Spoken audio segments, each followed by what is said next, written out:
So as I said earlier, we will always visit the last one. If you have a grasping, you have no view, because okay,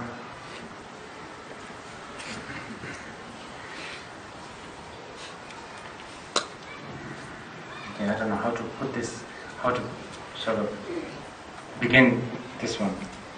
In the, I think it was Nagarjuna, he said, "Tawa thamche pamrichir kodam tela chasalo."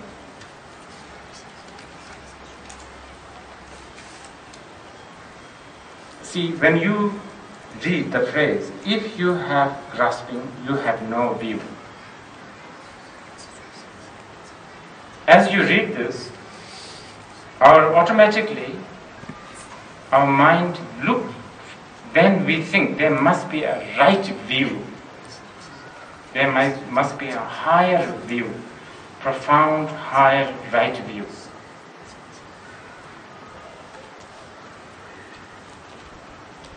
But this is not the case. As Nagarjuna's quotation indicates, the ultimate goal or the aim of Buddha Dharma is to transcend all the view. As long as you have a view, you are still not enlightened. Now, of course, we are touching a very kind of quite a profound and difficult subject. We will discuss this, we will visit this again and again.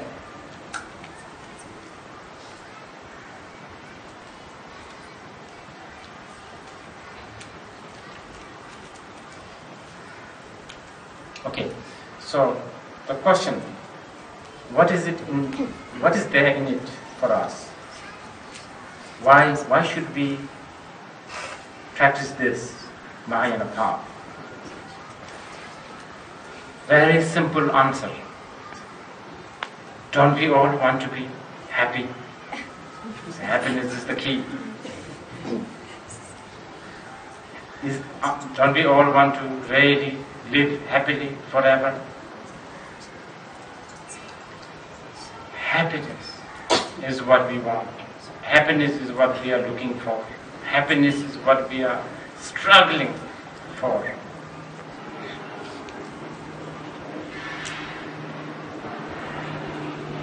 Everything what we do in this world, science, economy, politics, philosophy, everything, one way or another, it is supposedly a means to achieve that happiness.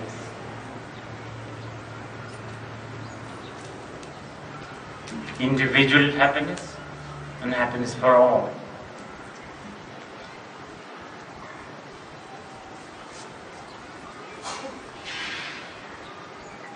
Scientists are busy, politicians are busy, or they claim that they are trying to find the root of a certain cure. But Buddhists not different actually. Buddhists are not exception.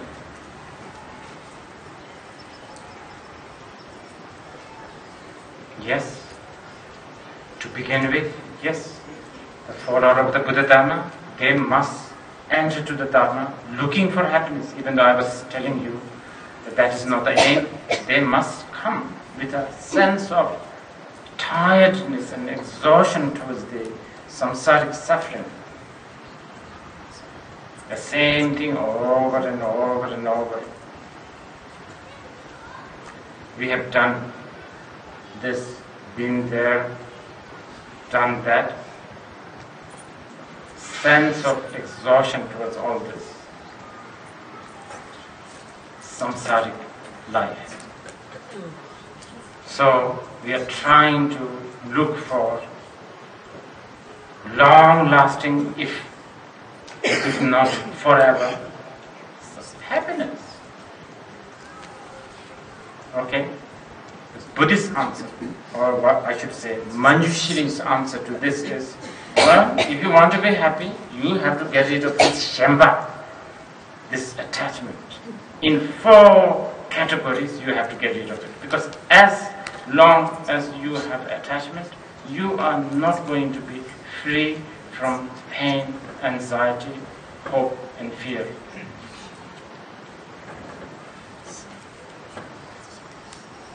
So, really, actually,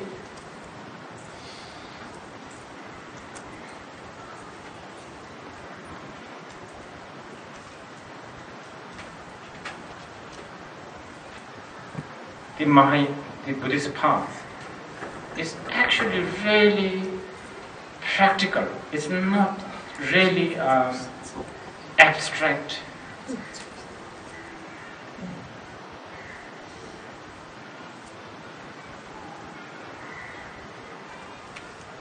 Religious, sort of mystical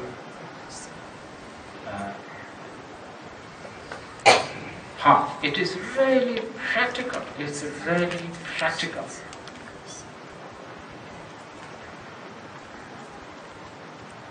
People talk about economy, people talk about ecology, people talk about saving the earth, people talk about harmony. Parting from the 4 teaching, if people can even apply a little bit, ecologically, politically, socially, it will definitely, it will improve. And it has got nothing to do with some kind of a superhuman, heavenly, sort of beings helping us. It's got nothing to do with that. It's blatantly clear. It's because if you apply the 4 methods of abandoning the attachment to these 4 objects, scientifically, rationally, you can clearly see that it will improve. It will definitely improve our way of living. And if many individuals can apply this, definitely there is a collective effect. For instance,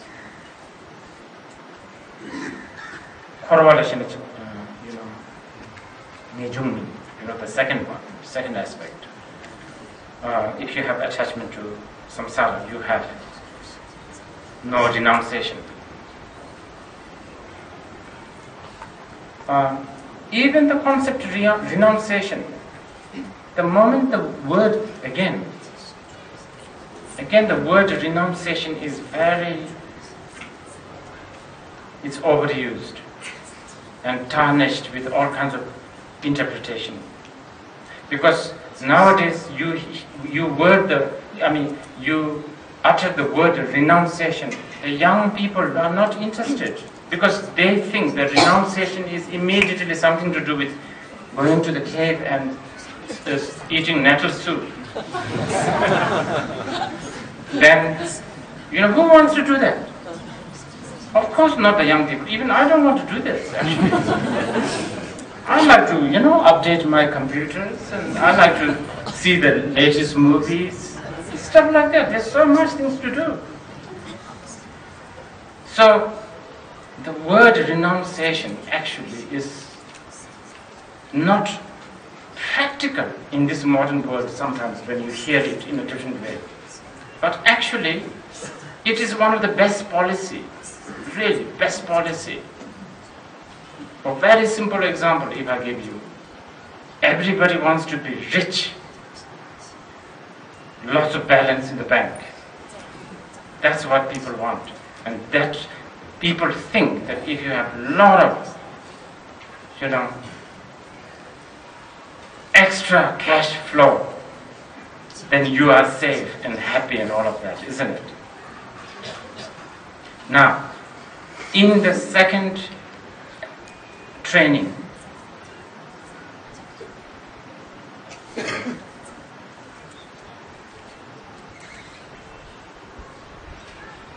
based on this view, we are told to practice contentment.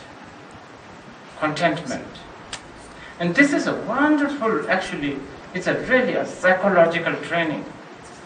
Someone who has billions, but who doesn't think that that's enough, they're always poor.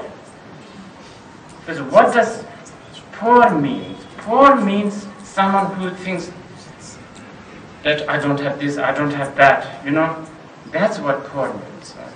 Poor means someone who thinks that there's a shortage of supplies or something like that. Even you have so much millions, if you think that it's not enough, you are, by definition, you are poor. If you have maybe like a few $100s in your bank, and if you think that's enough, this will take me to the next 2 years, especially if you live in Kathmandu, maybe not, maybe not, maybe not. If you have like that, you have a contentment. And when you have the contentment, you don't think like there's a shortage. You think enough. The moment you have that kind of attitude, the definition of rich and poor has changed. So what does it do? What does it do? It makes you less stressed because you think you have enough. Because you are less stressed, then you don't really have to see any of this, dodgy yoga masters to free your stress. So that means, there's about few, 10, I don't know, $100, you can save because you don't have to visit the dodgy pranayama masters because you think that's enough. You are not stressed. There you go. So personally, you are not stressed. So your health is good. So which saves the bills from the doctor. You see, there's a lot of savings here. Then what happens? There's a lot of benefit. And because you think you have enough, you are not going to look for that iPod cover. And therefore, you are happy with your naked iPod or iPhone. You're happy with it. You don't really care, but even if there's a scratch, who cares, kind of thing. So, by not buying the iPod cover, you're saving money, yes. Plus, what do? The producer of the iPod cover has to think twice. They have to produce less. So what are you doing? You end up saving the earth. Ecologically, it makes sense. So, if you are practicing the four, Shambhashira, really, personally, you save a lot of money. That's very important. Remember, what is in it for us? Remember, I'm telling you this now. You should practice the Shambhashira because it saves money. It will save you money. It will really free you from stress, which means again saving money. And ecologically, indirectly, it will help ecologically. And because you are now practicing all four, parting from the four attachment, and especially the fourth one, these politicians, what they are trying to sell to you doesn't make much sense. So you will not also engage into this kind of philosophical, religious, and political brainwashing. Then I would say, if it is not entire enlightenment, you are quite close there. You are quite cross. Even that will do for me, actually. That alone is worth to struggle for. So, Shambhashira, parting from the four desires, really, don't only think that the parting from the four desires, the result will be happening after Kalpatamisum, the 3 eons, what is it, 3 countless eons. Don't think like that. If you apply the Shambhashira today, already you will start saving the money. already you will start saving the trees. And already there will be less argument with your friends and spouse and kins and you will have plenty of time. Yes, that's right, I forgot that bit. The time. No one has time. Why? Because all our own attachment, this is how it works. Here we produce the attachment, right? And the suppliers, they supply the goods. So in order to really get this supplies, we have to keep busy ourselves. In our modern day, as you know, if your mobile phone rings, if it rings often, that's a good sign, isn't it? That means you are busy. That means you are successful. If it rings a lot. If it doesn't ring a lot, that means you don't have much friends, you don't have much connection, you have no business, and you are really worried. You are always looking at your mobile phone. Nobody calls you. So we keep ourselves busy all the time. So time is something that we don't have. It is really unfortunate. I'm not even talking about the spiritual time.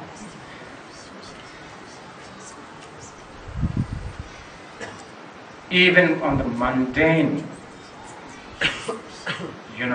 level, if we have time, there's so much things to look at. So much, such as your dining table. I don't know whether you have even looked at your dining table. Most probably not. You don't have time to look at the dining table. 100%, 1000%, you haven't looked at it. So time is one thing that you will also gain. So this is, by the way, in case you are asking, what is in it for us? And then of course, ultimately, if you are a serious Dhamma practitioner, practicing the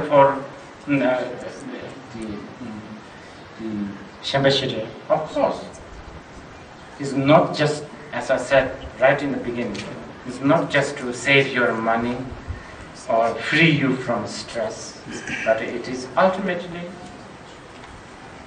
and it should be, and it must be, the ultimate aim for practicing this method is to take you to the enlightenment. Because until you reach to the fully enlightened state, you are always bound to suffer.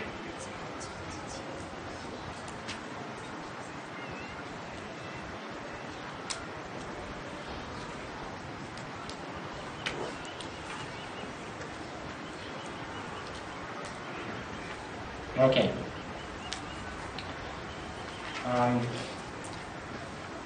Buddha taught many infinite teachings, referred to as the sutras, the words of the Buddha. And then there are many shastras which are commentary to the teaching of the Buddha. So these are generally the two categories. of teachings available, I guess. But there's another category which is very popular among the Tibetan schools, especially I think within the Sakya, Nyingma and Gaju. They really treasure this a lot, which is called Menga, pit instructions or advices. Because sometimes Buddha's words are very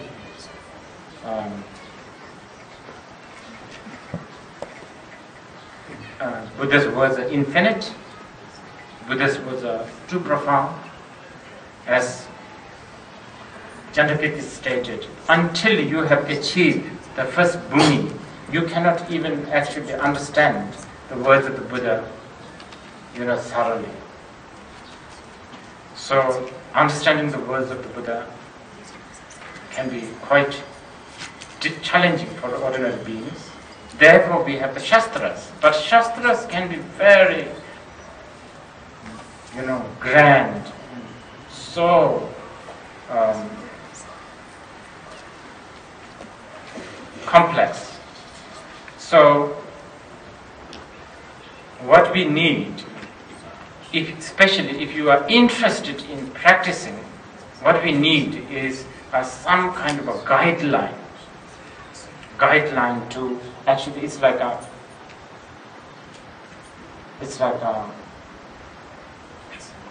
pit instructions on guideline, some kind of guide. Menga is called in Tibetan. And this is very much treasured by, as I said before, many past masters. Shambhashita, Lojong Shambhashita actually falls into the category of Menga, pit instructions. And pit instructions are really, really valuable.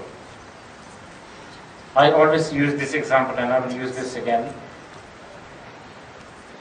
because this is again myself using this, my own experience.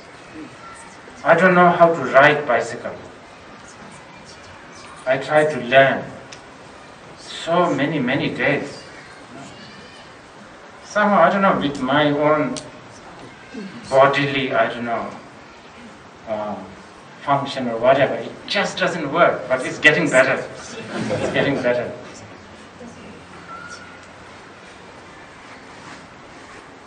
Now, there is, I'm sure you can read the science of bicycle. Where is the first tires made? Who invented bicycle? All of them. That's not going to help me at all. I just want to ride. So there's all that kind of theoretical teachings which you can read from page 1 to the end. Now if you have time, I guess you can, but we don't have that kind of time.